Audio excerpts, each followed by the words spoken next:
Hello there, my name is Jordan Leroy Hansen, also known as Ledev, and we have finally now started the Guilds of Ravnica Spoiler season this week.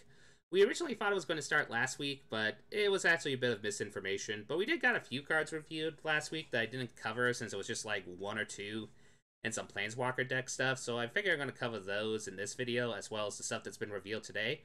Now, keep in mind, this is going to be quick first take opinions. I don't want to go too deep in these cards. I think I'm going to wait for the review to do that. But I do want to give my quick 2 cents on these and just see their potential playability and such, and maybe even compliment a little bit on the art as well. Now, this is as of 4:30 p.m. Central Time I'm doing this, so if once this video gets uploaded and there are cards that you see that have been spoiled, well, keep in mind, I'll cover them within the next video. So this is day 1 of spoiler season. Let's get on to the cards. Next up is Bounty Agent. 1 and a white, 2/2 human soldier with vigilance. And tap, sacrifice Bounty Agent, destroy target legendary permanent that's an artifact, creature, or enchantment.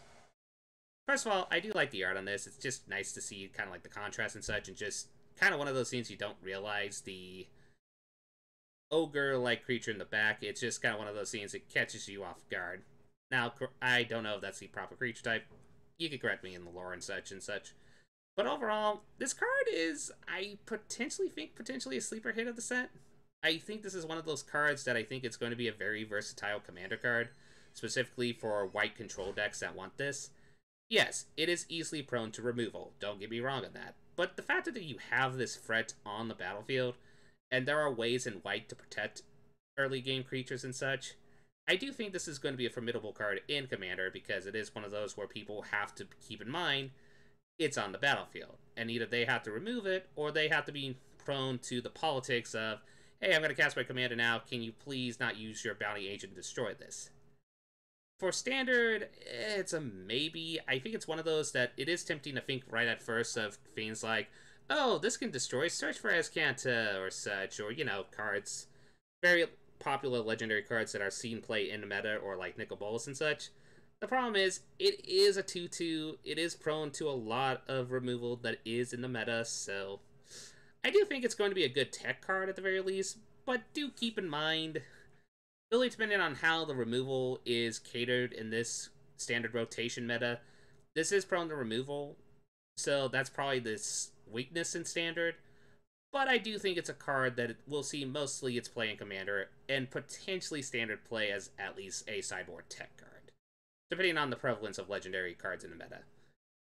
Next up is the Dimir Informant, 2 and a blue, creature, human rogue, common. When Dimir Informant enters the battlefield, Serviere 2. Which, as we mentioned before, Serviere, long story short, essentially it's Scribe, but instead of stuff going to the bottom, it goes to the graveyard.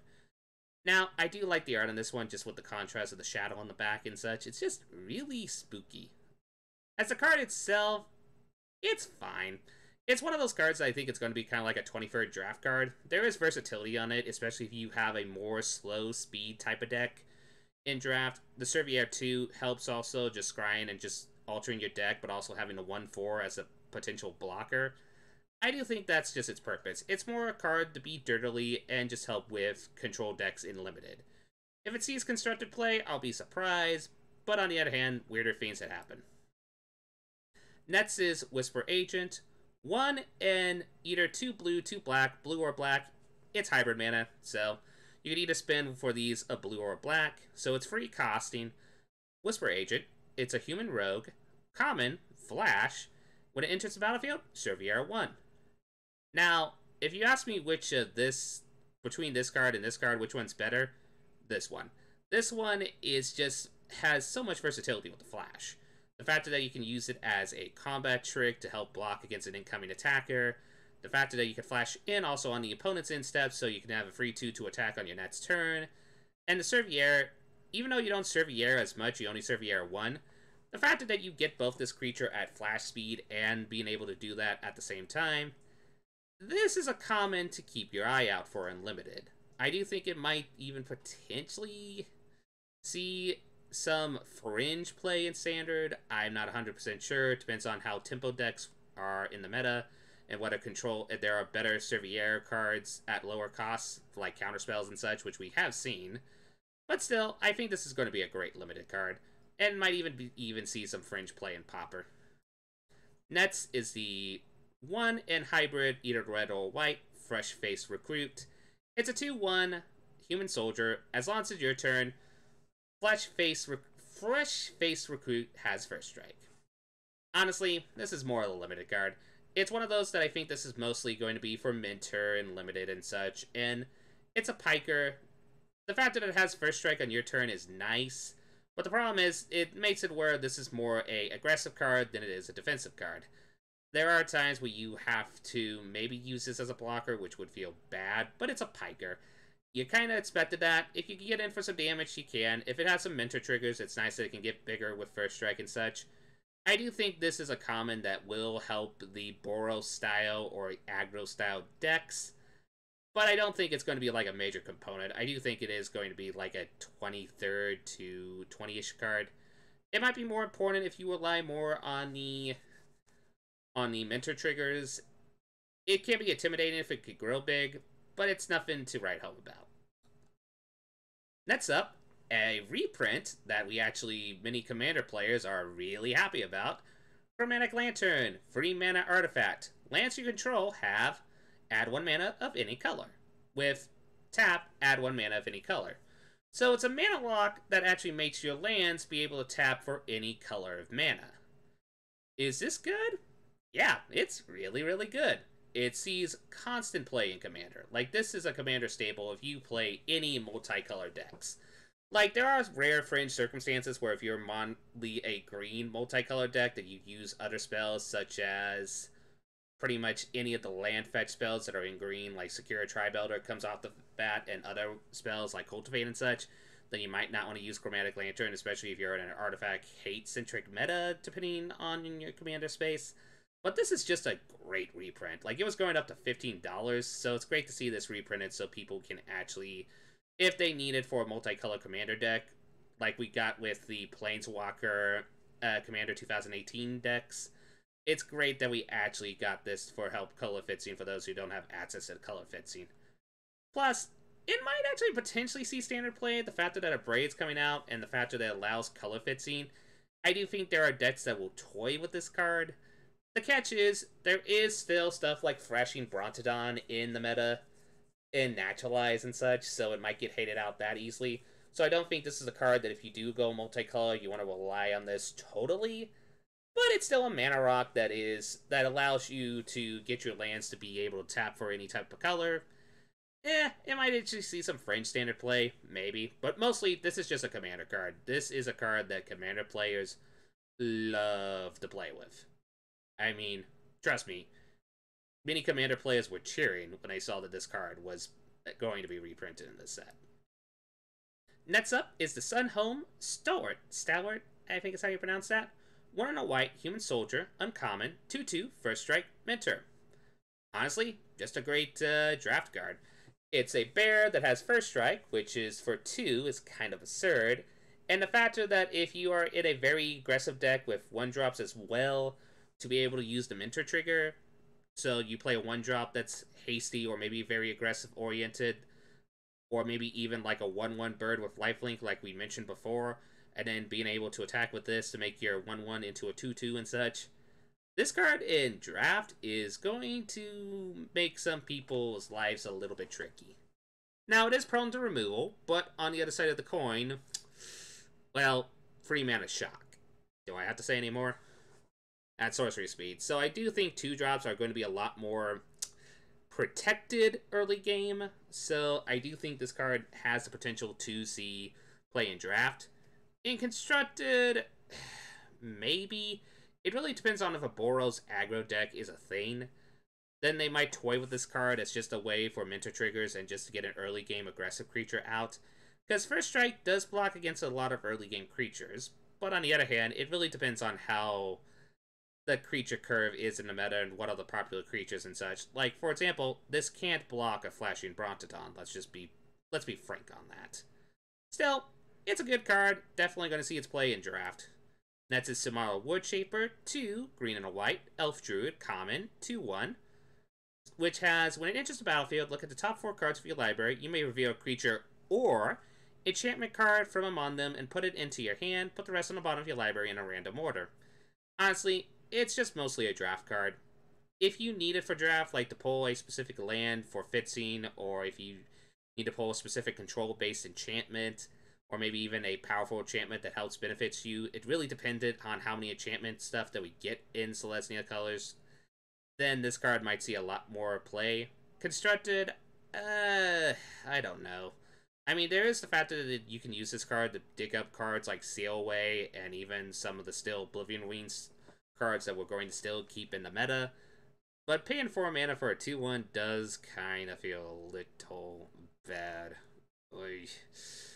I think this play might see more play in, like, Commander in the bad-style enchantment decks, which, hey, one of the Planeswalker Commander 2018 decks was banned enchantments. So I think some people might actually toy just putting this in to test it out, and I think that's where it's going to see mostly its play. Because, I mean, I guess it's a creature tutor, and you are going to get a majority of creatures in your deck, so maybe you could tutor for a late-game creature. Maybe. Sorry, I made a mistake there. I think I said land when I should have said creature, so I'm on the fence on this one. I think it's a common. I do think it's decent and limited. I don't know about constructed formats, other than maybe some fringe play in some commander decks. But, it's a common. What more can you expect? Next is Hyper... Okay, forgive me because pronouncing this is going to be hard for me. Hyperfizzle. It's a 5-cost spell, free, blue and a red, so is it colors, instant, which is draw 2 cards, then you may discard a non-land card. When you do, Hyperfizzle deals 4 damage to target creature. So, on one hand, 5-cost instant. On the other hand, draw 2 cards. On the other hand, you discard a card. On the other hand, that discard is optional, and if you do it, you actually have a burn spell. I think this card is legitimately, of the term, just fine. I'm not totally amazed by it, but I do think it has more versatility than people give it credit right off the bat. Because remember, this is instant speed. Instant speed is nothing to sneeze at. Even for a spell that is kind of like this, because well, there'll be some times when you're stalling, especially in Sealed, where you have to stall on 5 mana. You can cast a spell at the end of the opponent's turn, draw the 2 cards. Do they have an opposing threat? Oh, you can discard that land that you have late game and then use it as a burn spell. Really, I think that's the main purpose. This is mostly a perfect limited card. Will it see constructed play? Maybe. I mean, there are ways to reduce instant sorcery speed cost, which we see with, which we'll see later. So maybe with a reduced cost at like 4, it might be a fringe as a 1 or 2 of in a constructed deck, but that's a direct maybe. I mean, it is a fun thought, and it's even a fun thought to maybe toy with this in some fringe spell-centric Pauper decks, but even most of my friends who do play Pauper say this card might be a little too high-costed for that. Still, the versatility of it being either draw 2 or being just draw 1 in a burn spell makes this a really good limited card, in my personal opinion. Constructed, we just have to wait and see. Speaking of cards that help you reduce the cost of your instant and sorcery spells, a reprint, Goblin Electromancer. Blue and a red, is it colors, Goblin Wizard. Instant and sorcery spells you cast cost 1 less to cast.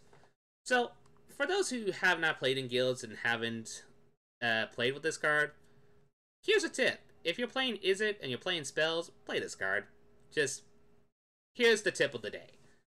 Will this card see standard play? Maybe. And here's the reason why I'm saying maybe. It's because there is, specifically it's a Goblin Wizard, so there's been enforce of trying to make an Izzet Wizard deck, especially since we have stuff like Wizard Lightning and Wizard's Retort.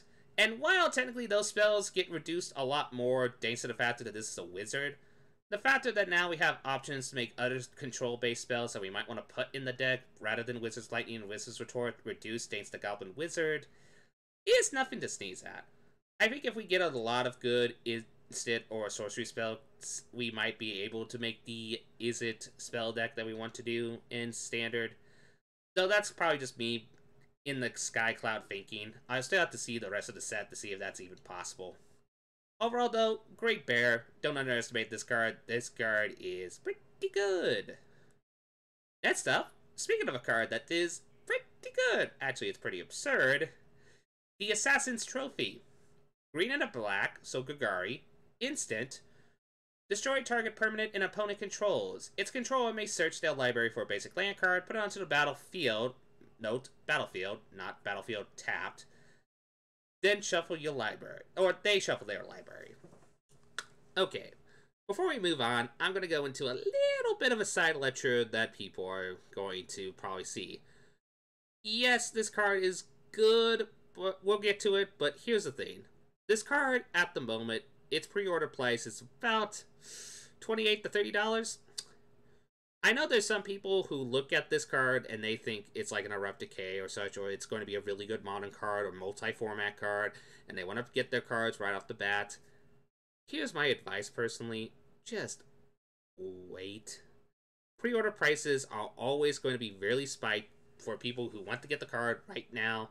And honestly, if you're on a budget, it's best just to wait. Just wait till like 2 weeks after the new set's released. Or maybe hopefully pull it from the pre-release, or maybe pull it from a box you open if you want to do it that way. But don't go and buy these cards in the pre-order price, unless you want to like support your local game store or your local online outlet that you prefer, and you don't mind paying the charge for getting these cards faster. Then okay, it's your money, it's how you want to spend it. But this card is not $28. It's a good card, don't get me wrong. It's a ridiculously absurd card for Standard. And it might even see some modern play because it's a good answer against Tron. Don't get me wrong, it's a really, really good card. I mean, the factor that it is an instant destroy anything, including destroying Teferi in Standard, it's just, it's a really good card.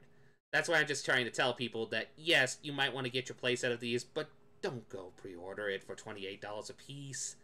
Don't. Just wait till it gets released for 2 weeks. It will go down significantly, like maybe to $10, maybe even $3. I know people want to get their cards right off the bat, especially if they're playing competitive. And hey, if you're playing competitive and you need a playset of these, well, you have to pay the piper, as the old saying goes. But really, for budget players or for people who are playing on a budget, just wait. But overall, I guess sidetrack lecture there. Overall, really good card. It's unconditional removal on a variety of themes that are good threats. It's good early game, it's good late game. This is just a really, really good card from this set. This is like a pull rare from the set, in my personal opinion. Next, we actually got a Mythic revealed, and it's... Ooh, here she comes. Oh, watch out, it's a Dream Eater. Okay, that song did not work, but hey, at least I tried. 4 and 2 blue, creature, Nightmare Sphinx, Mythic, Flash, flying, it's a 4/3, and when it enters the battlefield, Serviere 4. When you do, you may return target non-land permanent an opponent controls to its owner's hand. So, overall, actually this is just a really good card. I mean, 6 mana for a 4/3 fire is kind of but the fact that Serviere 4, which means Scry 4, is kind of absurd. Also the fact that we might have potential graveyard shenanigans synergies within this meta, and within kind of like the limited format, does make the factor of Serviering for 4 very tempting. Plus, it's just a 4/3 flyer with Flash, which then you could just put in at the end of the opponent's turn and then attack next turn, or put it in, do the Serviere, and then just bounce it and bounce like a attacking creature or something. It's a versatile 6-drop, it's a bomb in limited, you're going to play it. Constructed, I think it'll probably see play. It is a 6-drop, and our value 6-drops are coming out, like Torrential Gearhulk out of the meta. And I do think this kind of fits in just nicely. Sure, it doesn't have the recursion aspect of being able to get an instant from your graveyard or such, or things like that. But the factor that you can bounce something, and the factor that you scry 4 at flash speed instead of a 4/3 flyer, that is really good. I think unless there's anything that shows that graveyard shenanigans are not going to be much of a thing, I think this card is really, really good. This is going to be a bomb in limited, and I do think you'll see some fringe play in control decks in Standard. And also, in Commander, I am putting this in Animatu, no sweat about that. Next is one of the guild leaders. Excuse me one moment.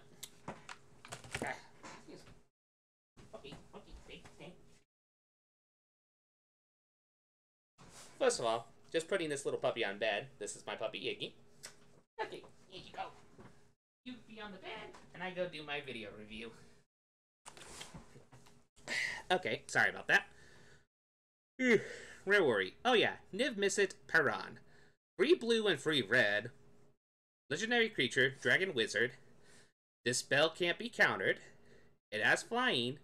Whenever you draw a card, Niv Mizzet deals 1 damage to any target. Oh, and then whenever a player casts an instant sorcery spell, you draw a card.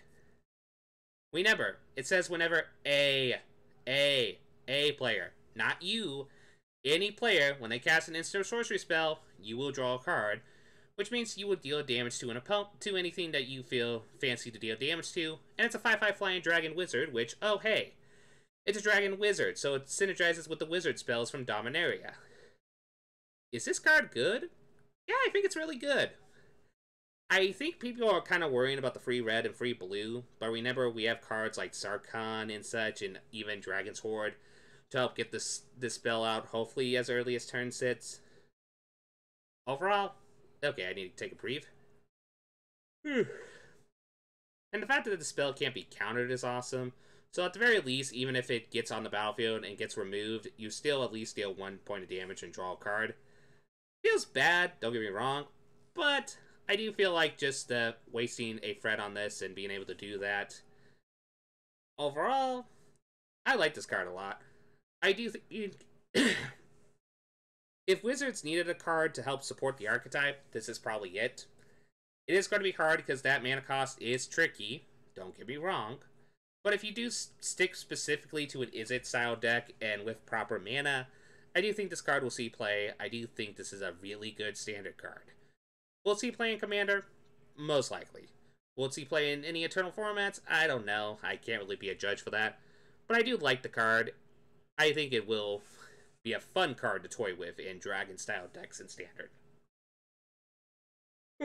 Okay, this one's going to be hard, but this time we're going to look at the split cards, so I'm going to read these, so hopefully you don't have to tilt your head for these. Find, which is 2 green or 2 black, or green or black.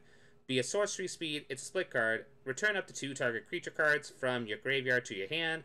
Or you can cast Finality, which is 4 Kagari, green and black, which is you may put 2 1/1 counters on a target creature you control. Then all creatures get -4/-4 until end of turn. Is this a good split card? I think it's fine. It is very functional, the fact that we do have a 6-cost board wipe that hopefully protects one of your creatures if you have like a really high value creature drop and such is nice. The problem is we do really need to see how the creature's toughness is and such, if they can survive it getting -4/-4. That's a possibility. Find itself, it's alright. I mean, it is nice to have a sorcery speed. Return up to 2 target creature cards from your graveyard to your hand for 2 mana. It's not bad. But honestly, I think most people, when they want to cast this, they probably want to cast this for Finality. But still, it is nice how they're going with the design of these split cards, where it's like, here's a card you can play early game, or you can hold on it for late game. And that's actually kind of the nice thing that they've been doing with this split card design. Rather than having it be like, oh, this costs free, but this costs free. No, it's pretty much then with design, it's just, okay, you can use this early game if you need to, or you can use this other side for late game. Overall, that's fine design in my opinion. Next is a Boros style split card, which is Response to Resurgence. 2 hybrid mana, white or red, instant. Respondent deals 5 damage to a target attacking or blocking creature. So, really good removal. Sold. And then there's Resurgence, which is free red and a white for sorcery, which creatures control gain first strike and vigilance until end of turn. After this main phase, there is an additional combat phase followed by an additional main phase. Whoa, that's good. Okay, so let's talk about both sides of these real quick.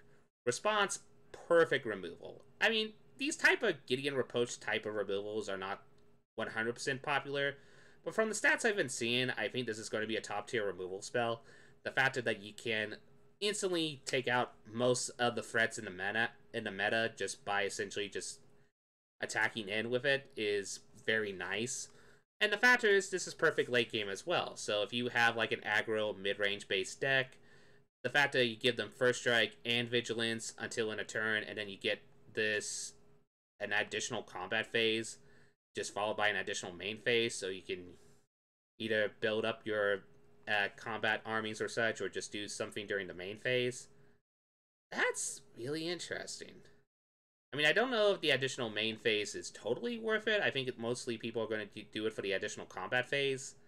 Still, I do think this is a really great rare for Boros. It's nothing to sneeze at. Okay, that's what's been revealed so far today, as of what I'm saying. So now let's get to some of the cards from the past, from last week. First, they revealed... Okay, let me make sure. Is that everything? Yeah, that's everything.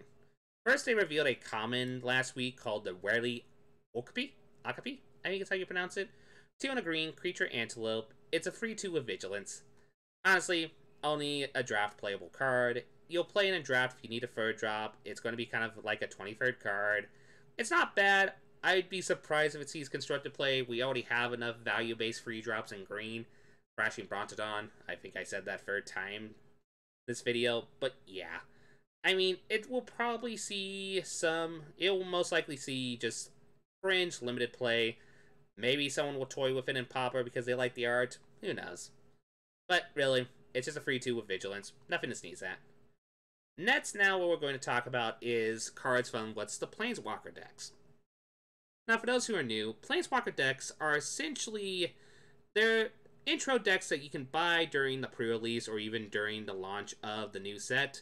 And these are basically intro decks. And what the intro decks have as their gimmick is, as they said before, they each have an exclusive Planeswalker which has a significant power level decrease so that people can just play it as a casual one-on-one versus one Planeswalker versus the other, and hopefully not have any cards that are very playable, say, in Standard, just because so people can actually play this casually at the house, and collectors or buyers might not just buy these right off the bat, hoping that one of these cards is playable in Standard.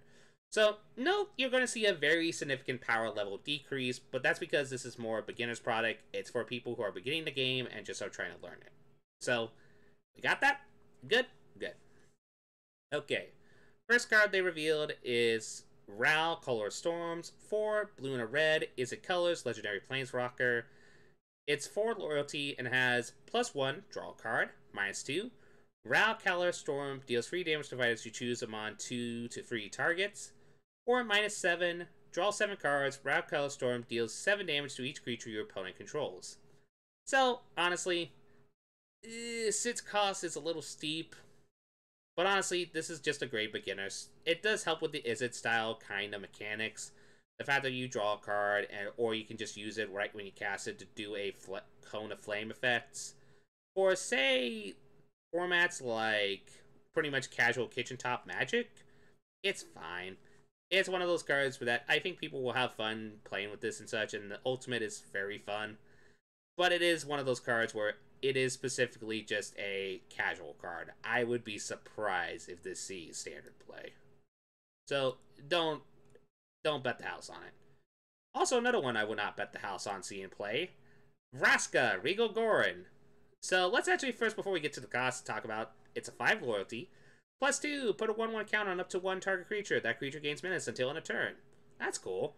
-3, destroy target creature. That's really good. -10, for each creature card in your graveyard, put a 1/1 counter on each creature you control. That's pretty absurd. 7 mana. Oh.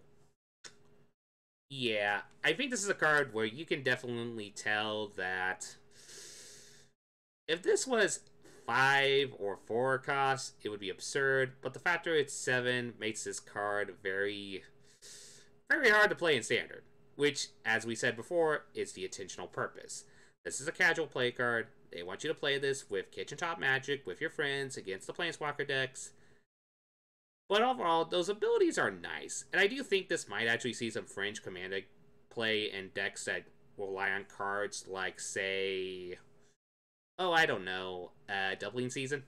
Because a 7 mana spell that says for each creature card in your graveyard, put a 1/1 counter on each creature you control, that might actually just be a finisher in itself. Now, is this as better as some other Planeswalkers that you can cast with the double seasoning clause and be able to cast the ultimate right off the bat? No, but I do think this is something that might actually see some fringe play in Commander. Possibly. I can't bet the farm on it, though. Next, we're going to talk about the cards that are exclusive to the Planeswalker decks that they showed off for Ral. What they usually do is they have a common and a rare. The rare is usually a tutor slash an additional effect for essentially the Planeswalker. And the second one is essentially it's a card that says, oh, if you have this Planeswalker, not specifically the Planeswalker in the deck, but also just anyone that has the subtext, such as like Vraska or such, it does this effect. So, for example, Ral's Dispersal, rare spare, free, 2 blue, return target creature to its owner's hand. You may search your library and our graveyard for a card named Ral Caller Storms. Reveal it and put it into your hand. If you search your library this way, shuffle it. Honestly, just great in these beginner decks. It's a great tutor to help tutor out the Planeswalker because that's kind of the main component of the decks. That's what people are going to have fun with when they play against each other with friends, with Planeswalker decks and such. And it just is a tempo spell. It's fine. Then Ral's Staticaster is 2 blue and a red creature, Viashino, I always pronounce that wrong. Wizard, it's a free with trample, and when it attacks, if you control a Ral Planeswalker, so note, it doesn't have to be the Planeswalker deck one, it could also be the one that's coming in Guilds of Ravnica and such, or maybe even one in the past, keep that in mind. Ral Staticaster gives +1/+0 for each card in your hand until end of turn. Overall, very fine card. I don't know if it will see constructive play at all, but it's a fine card for casual. And that's what you're going to hear me repeat like a broken Reddit. This is a great casual card. It's a nice free drop. People will have fun with it and just drawing the cards and then try and hopefully get in for trample damage. It's a nice finisher. That's really all there is left to it. It's nothing to write home about. And then they revealed the uncommon for Vraska's deck, which is intended of Vraska. 1 in Kagari colors, green and black, creature, zombie, soldier, free. When it dies, if you control a Vraska Planeswalker, you gain life equal to attendance of Vraska's power. It's fine. It's one of those, it's very dependent on how counter-base is the Kagari style deck's going to be. Like, we are going to focus on graveyard shenanigans, and it does seem like they are going to have a counter theme. So it's going to be interesting to see how that turns out. Like I said, I think this is just more for casual, like, tabletop play, the Planeswalker decks kind of scenario. I would be totally surprised to see standard play, but nah, I've seen weirder things. And next is the rare spare, which is the tutor, Vraska Stone Glare. 4 green and a black, destroy target creature, you gain life equal to its toughness. You may search your library in your graveyard for Vraska Regal Gargon, reveal it, and put it to your hand. If you search your library this way, shuffle it. Like I said, it's great if you're playing a Planeswalker deck. This is a great tutor spell. Will it see standard play? The fact that Vraska is not going to see standard play, no. And the fact that there are better Kagari removal spells, such as... So, yeah, no. It's mostly, like I said, the power level of these are low, just for people who are beginning the game and wanting to just toy with it. Can toy with these cards and just have fun in a low power level environment. Overall, that's the cards that have been revealed so far from this as of this recording. Next day, I'm going to talk about the other cards that have been revealed. Oh boy, I can't wait to do the set reviews on these, because some of these cards are actually really fun to see. Overall, though, that's my 2 cents. I hope you all have a lovely day. This is Jordan Leroy Hansen, also known as LevDev, signing out.